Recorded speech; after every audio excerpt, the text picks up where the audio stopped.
Energy companies play an enormous role in that. Nobody has more influence with the government on mandates. And so if the fossil fuel industries truly believed the story that they're telling us, then it would behoove them to be lobbying fiercely for these mandates. Yeah, and they are not. Yeah. And that is what and they're doing the opposite. Well, okay. The industry fought that. I mean, that's, you know, if you no, look we haven't. Well, API has. The American Petroleum Institute has fought that. Yeah. I mean, to this day, they've fought against any mandates. They fight against states being able to regulate fossil fuel usage. You know, their position is pretty clear. I guess my point is, I don't know of a business in the history, certainly not one that's been as profitable for as long as it has as the fossil fuel industry, that cuts its own throat.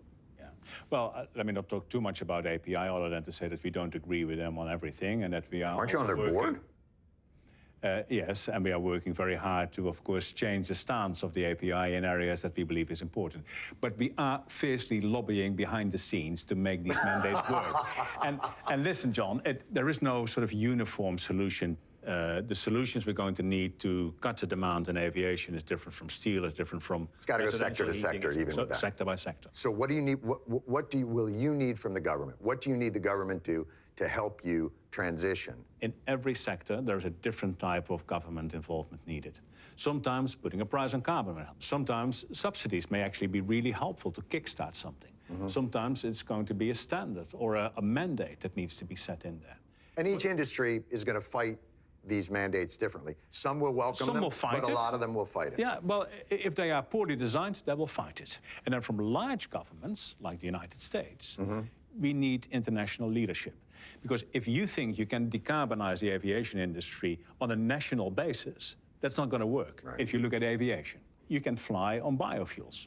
The problem with biofuels is they are 3 times as expensive as petroleum-based fuels. What you have to do is get around the table, not only with energy companies, but also with airlines, and with airports, and with regulators, and with governments. 2 years ago, when I had my first dialogue with a grouping like this, we had no concept collectively of how we were going to decarbonize. And that was only 2 years ago, was the first time. After 26 COPs, this was the first COP where the word sector was being used. Before then, everything needed to be done by the nation state. So there have been 26 climate conferences. Yeah.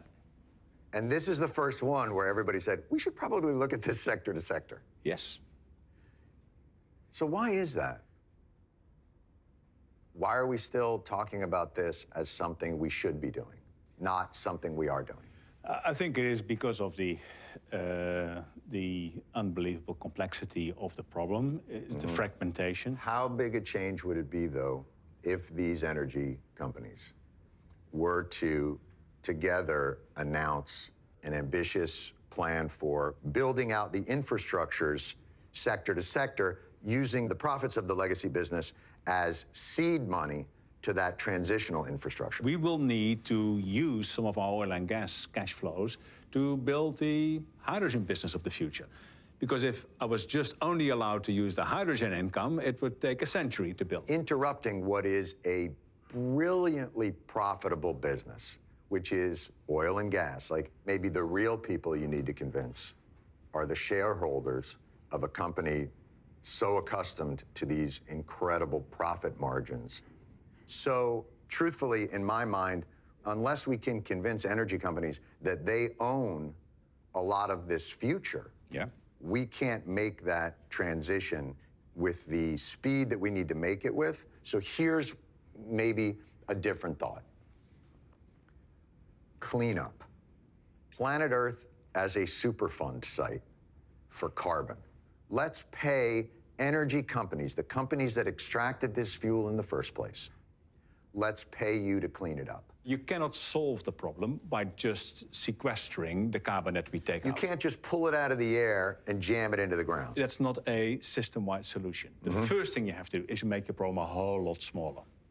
And then indeed, you cannot reduce it all the way down to zero. We will always have use for carbon-based energy, whether you like it or not. Understood. So if we are going to get to 1.5 degrees by the end of this century, it may well be that by 2050, we are over 1.5 degrees, and we need the second half of the century to clean up. And some of it will indeed have to be capturing the CO2 out of the air and sticking it either in the ground or in a plant. And we need to be as aggressive as we can. And I think there's a role for governments to play. There's a role for companies like us to play. And I think the sooner that we as a society get aligned on that idea, the more progress we can make. But you do have people who believe that it is just prolonging the life of fossil fuels. In many respects, some of those are opinions expressed by activists, and activists have the least amount of power in this equation. I disagree with you there. Really? Absolutely. Activists aren't the ones that are keeping the government from mandating these things.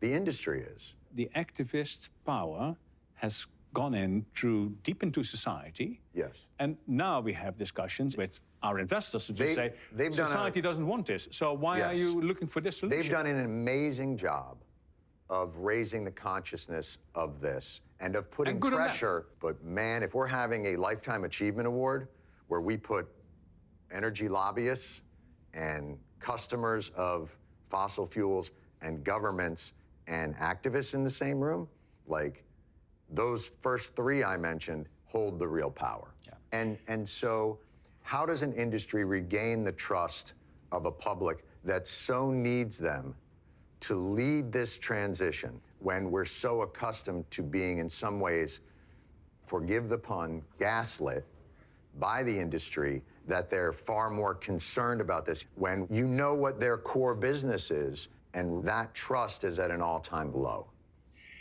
Well, that's indeed a very difficult question. There is no way I can talk to you, John, or to the public at large and say, trust us. Right. Ultimately, the trust is going to be regained by delivering the proof points of change and by delivering the proof points of solutions. Thank you. All right, sir.